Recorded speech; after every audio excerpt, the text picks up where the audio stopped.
受气候暖化影响，伊拉克嘅巴格达拜一日高温降悬到50度，连动物园内底动物嘛热到要害去。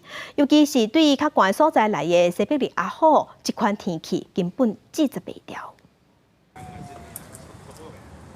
嘴啊开开，一直喘气，目睭无神的浸伫水底下来。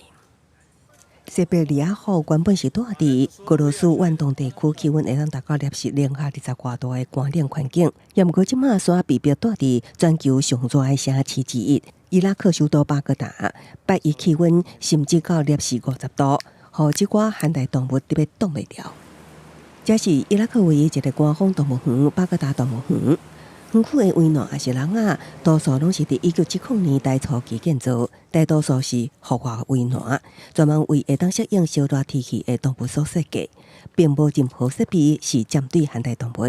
了后，佫因为国内一直有动乱，加上欠资金、管理不善、电力也明显不足，园内900多只动物的生活环境真差。استطعنا انه نوفر الممكن من المبردات واحواض السباحه للحيوانات حتى نخفف وطأة التغير المناخي اللي موجود بالعراق وقدرت يعني الحيوانات تتلائم. 也毋过，兽医也承认，敢若靠这简单的设备无法度互西伯利亚虎适应烧热天气。伊表示，这个动物非常的忝，在这款的情况之下，因的寿命会缩短为大约20至25年，减到大约16、7年。صارت عندنا نفوقات قبل اسبوعين انطفت الكهرباء 3 أيام متتاليه على متنزه الزوراء وصارت عده نفوقات عندنا بالطيور وبعض الحيوانات. 毋那西伯利亚虎受苦，其他的禽狮甲鸟类也一只死亡。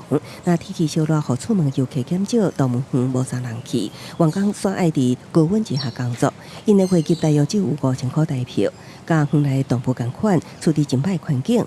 兽医沙利佫较坦白讲，动物园可能伫无偌久了后就会关起来。公司新闻张武平编译。